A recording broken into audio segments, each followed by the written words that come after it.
हिंदी में यूपीएससी की तैयारी से संबंधित प्रोग्राम्स को देखने के लिए सब्सक्राइब करें स्टडी IQIAS हिंदी। मानव सभ्यता ने जैसे ही शुरुआत की अपने आप को विकसित बनाना शुरू कर दिया। हम लोग जंगलों से शुरू हुए, जंगलों के बाद गुफाओं में पहुँचे, गुफाओं में पहुँचने के बाद थोड़ा सामाजिकरण हुआ, धीरे धीरे मैदानी भागों में नदी घाटियों तक पहुँचे और नदियों ने सभ्यताओं को बनाया। इस प्रकृति ने पूरा सहयोग किया है मानव सभ्यता के निर्माण, विकास और उसके पालन में। हम लोगों को भी आज बहुत सारी आवश्यकताएं होती हैं, सब प्रकृति ही पूरा करती है। हवा की बात करें, स्वच्छ हवा चाहिए तो प्रकृति, पानी चाहिए तो नदी, खुला एनवायरमेंट चाहिए तो आसमान, घर बनाने हैं तो जमीन, सब जगह प्रकृति ही आपके साथ है। लेकिन मानव इतना इतना अभिलाषी हो गया है कि हम इस बात को नहीं समझ पा रहे हैं कि विकास और पर्यावरण के बीच का रास्ता हमको चुनना पड़ेगा। मैं इस बात को मानता हूं कि विकास बहुत ज़रूरी चीज़ है, लेकिन इस विकास के रास्ते में अगर पर्यावरण आ रहा है तो पर्यावरण को आपको इम्पोर्टेंस देनी पड़ेगी। हम उस डेवलपमेंट का क्या करेंगे जिसके कारण पर्यावरण का नुकसान या क्षति हो। क्लाइमेट चेंज इतना बढ़ चुका है, हम वैसे ही परेशान हैं। आज एक ऐसा ही मुद्दा आपके सामने लेकर आया है। मेरा नाम है गौरव शर्मा। चलिए आपको बताते हैं कि इशू क्या है। Great Nicobar revive the issue of nature legal right. Bharat सरकार का एक बहुत ही महत्वाकांक्षी प्रोजेक्ट है जिसको आप लोग निकोबार प्रोजेक्ट के नाम से जानते हैं या ग्रेट निकोबार प्रोजेक्ट के नाम से जानते हैं। ये इतना बड़ा प्रोजेक्ट है कि सरकार जो ग्रेट निकोबार है उसको डेवलप करना चाहती है, यहाँ पर ढेर सारे प्रोजेक्ट बनाना चाहती है। लेकिन रिसेंटली एक इशू यहाँ पे रेज हुआ है। इशू ये हुआ है कि जब ये प्रोजेक्ट कंप्लीट होगा तो इसके कारण ढेर सारे पर्यावरणीय लॉस हमको देखने को मिलेंगे। ढेर सारे पर्यावरणीय लॉस में 13,000 हेक्टेयर वन हमको काटने पड़ेंगे।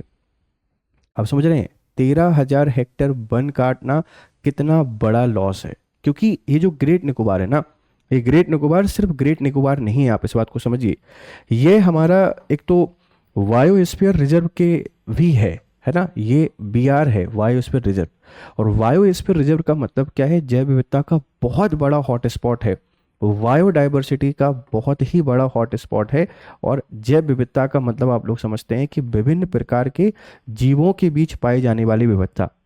यहाँ सिर्फ पेड़ नहीं है, मतलब ऐसा नहीं है कि यहाँ सिर्फ पेड़ हैं, पेड़, यहाँ पेड़ों के साथ में बहुत सारे एनिमल हैं, बहुत सारी वाइल्ड लाइफ है, बहुत सारा नेचर है। आप अगर 13,000 हेक्टेयर पेड़ों को काटोगे तो इन सब का जीवन तबाह हो जाएगा और जो पर्यावरण है उस पर्यावरण पर कितना नेगेटिव इम्पैक्ट पड़ेगा। हालांकि सरकार का कहना है कि ग्रेट निकोबार प्रोजेक्ट से निकोबार जो है, इस निकोबार आइलैंड की जो डेवलपमेंट और प्रोग्रेसिव हो जाएगा। बट वहाँ की जनजातियों के मुद्दों को भी समझिए। जहाँ जनजातियाँ रहती हैं वहाँ अगर नॉर्मल ह्यूमन बीइंग पहुँचने लगेंगे तो उनकी लाइफ और डेंजर में आ जाएगी, क्योंकि ट्राइब अपने आप को हमसे बहुत आइसोलेटेड रखना चाहती हैं, इसीलिए वो मेन लैंड पर नहीं है। बहुत सारी ट्राइब अभी भी आपके पास आइलैंड पर ही है। जैसे सेम्पेन ट्राइब के बारे में आपने सुना होगा, यहाँ की बहुत फेमस ट्राइब है। वही अपनी इश्यूज को रेज कर रही है कि हमको लीगल राइट चाहिए, नेचर के लीगल राइट चाहिए। हालांकि भारत में ऐसा पहले हुआ है। 2017 में उत्तराखंड ने गंगा और यमुना को कानूनी अधिकार दे दिए थे, उत्तराखंड हाई कोर्ट ने। पर सुप्रीम कोर्ट ने बोला कि नहीं, कानूनी अधिकार नहीं देते हैं, एक गार्जियन राइट दे देते हैं कि उसकी रक्षा करने का अधिकार लोगों को दे दिया गया। तो क्या प्राकृतिक अधिकार मिलने चाहिए? आपको क्या लगता है? आप मुझे जरूर बताइएगा, ठीक है। चलिए देखो, ये हमारा अंडमान निकोबार आइलैंड है और अंडमान निकोबार में ऊपर वाला जो हिस्सा है ये अंडमान है, इंडियन ओशन में है, नीचे वाला निकोबार है।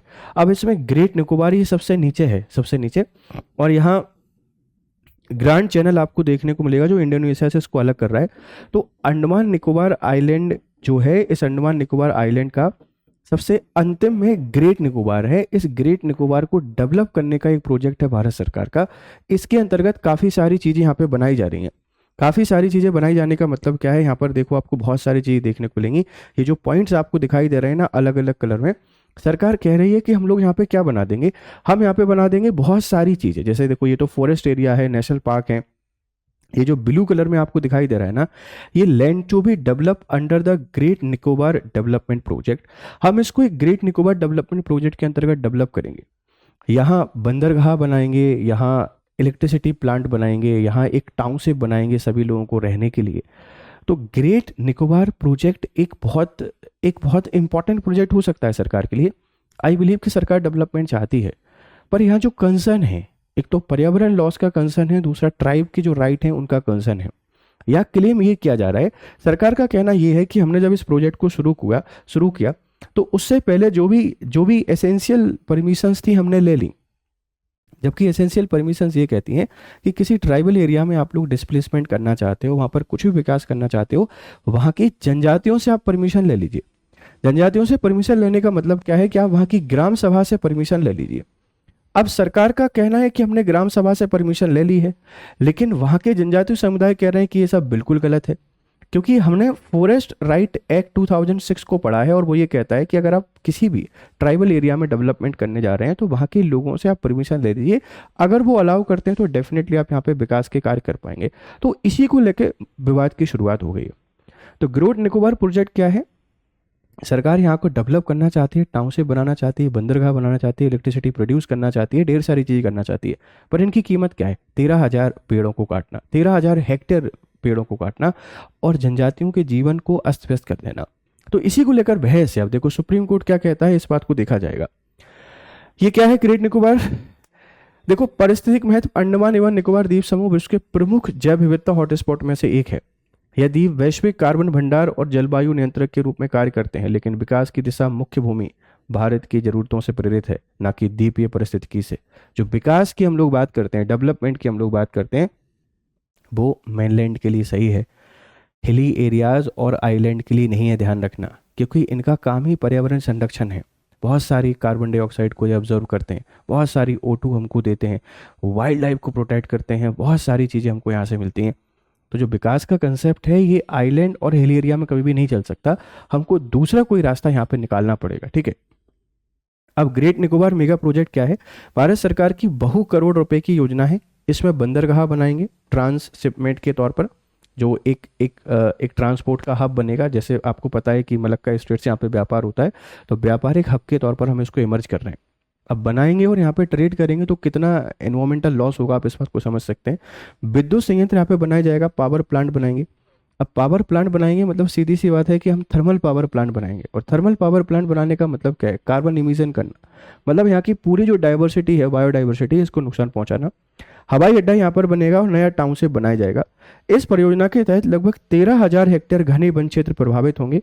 यह क्षेत्र विशिष्ट जनजातीय समुदाय जैसे निकोबारी और शम्पेन का घर है, उनके जीवन को भी अस्त व्यस्त यहाँ पर हो जाएगा। और इन्हीं लोगों ने अपना इशू रेस किया है कि क्या प्रकृति को लीगल राइट मिलना चाहिए। अच्छा, भारत में ऐसा पहले भी हो चुका है, ऐसा नहीं है पहली बार हुआ है। भारत में एक केस है, नियमगिरी हिल्स मामला 2013, नीलगिरी हिल्स या नियमगिरी हिल्स मामला 2013 के नाम से जानते हैं। ये Orissa mining corporation versus ministry of environment forest and forest 2013 का मामला है।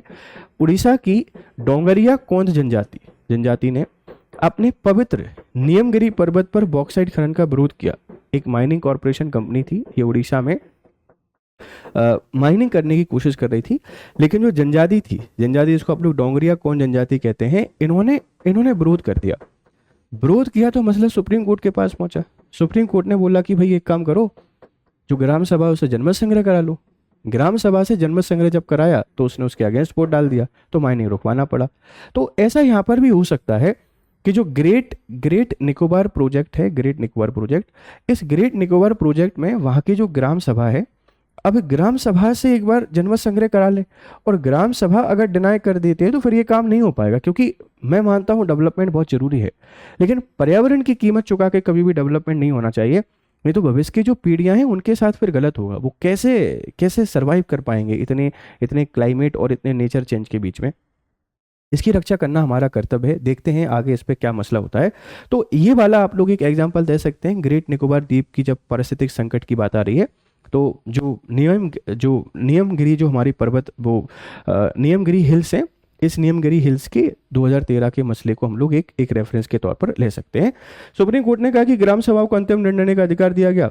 ग्राम सभाओं ने सर्वसम्मति से खनन के खिलाफ मतदान कर दिया, और कोर्ट ने कहा कि ग्राम सभा सांस्कृतिक पहचान, परंपरा और सामुदायिक संसाधनों की रक्षा करने में सक्षम है, इसीलिए हमको इनके फैसले का सम्मान करना पड़ेगा, इसको मानना पड़ेगा।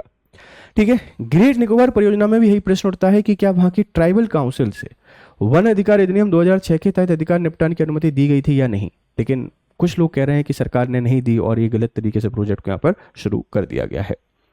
राइट ऑफ नेचर क्या है, प्रकृति के अधिकार की अवधारणा क्या है?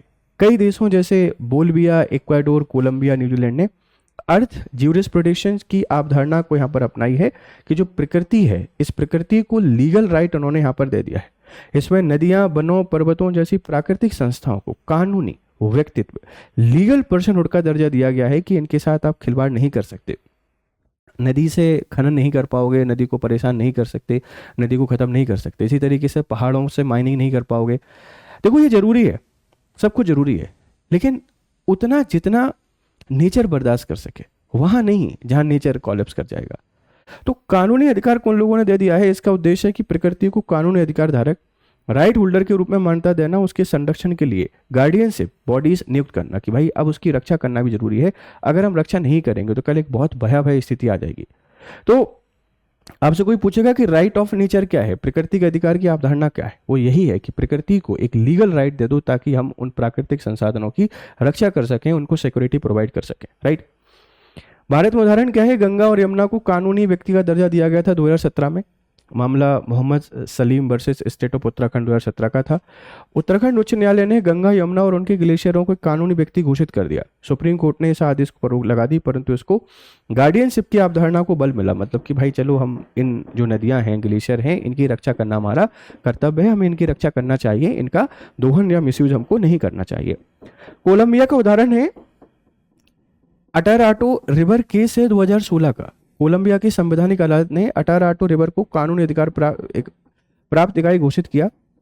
इसने वायु कल्चरल राइट्स की अवधारणा दी, स्थानीय समुदायों को अपने क्षेत्र और प्राकृतिक संसाधनों की रक्षा का अधिकार दिया। गार्जियन कमीशन में आदिवासी प्रतिनिधियों को शामिल किया गया, मतलब वहाँ के जो लोग थे, स्थानीय लोग, उनको अधिकार दे दिया कि आप इस नदी की रक्षा करिए, प्राकृतिक अधिकारों की, प्राकृतिक जो भी संसाधन है उनकी रक्षा आप कीजिए। और जो गार्जियनशिप बॉडी है उसमें उन लोगों को शामिल कर दिया कि अगर इसको लेके कोई भी दिक्कत है तो आपकी बात को सुना जाएगा। भारत में भी ऐसा हो सकता है कि लीगल राइट दे दीजिए, गार्जियनशिप में लोकल लोगों को शामिल कर दीजिए, कोई भी काम करना है उनसे परमिशन लीजिए, अगर सही है तो होगा, नहीं है तो नहीं हो पाएगा। तो गार्जियनशिप की जो कंसेप्ट है वो यहाँ पर इमर्ज होकर आया था, ध्यान रखिएगा। यहाँ पर कौन कौन से आदिवासी समुदाय हैं? तो सोम्पेन जनजाति पाई जाती है, इनकी संख्या लगभग 250 है। ये मुख्यतः शिकार एवं संग्रह पर निर्भर हैं, जीवन शैली अपनाते हैं। इन्हें विशेष रूप से संवेदनशील जनजाति समूह पीबीटीजी के रूप में वर्गीकृत किया गया है। निकोबारी समुदाय है, निकोबारी कम्युनिटी में दो उप समूह हैं, एक तो ग्रेट निकोबारी और लिटिल निकोबारी। ये लोग खेती और मछली पकड़ने का कार्य करते हैं। 2004 की सुनामी के बाद से ग्रेट निकोबारी समुदाय को कैंपबेल में पुनर्स्थापित किया गया था। कैंपबेल यहाँ का प्रशासनिक हब के तौर पर जाना जाता है ग्रेट निकोबार में। ठीक है। दो सवाल हैं आपके लिए कि ग्रेट निकोबार द्वीप परियोजना में लगभग कितने हेक्टेयर वन क्षेत्र प्रभावित होने का अनुमान है? आप इसका आंसर दीजिएगा। दूसरा है, नियमगिरी मामले में सुप्रीम कोर्ट ने किस सभा को अंतिम निर्णय लेने का अधिकार दिया था? और जाते जाते आपके लिए प्रतिज्ञा प्लस अक्टूबर हमारा बैच है जिसमें फाउंडेशन पीटीआई कोर्स है, और यहाँ आपको इस प्रतिज्ञा बैच के साथ से बिहार जो पीसीएस है, इस बिहार पीसीएस का बैच भी आपको इसमें मिलेगा। तो आप यूपीएससी की तैयारी कर रहे हैं और बिहार पीसीएस को प्रिपेयर कर रहे हैं, एक ही बैच में आपको सब कुछ मिल जाएगा। आप इस कोर्स में एनरोल कर सकते हैं।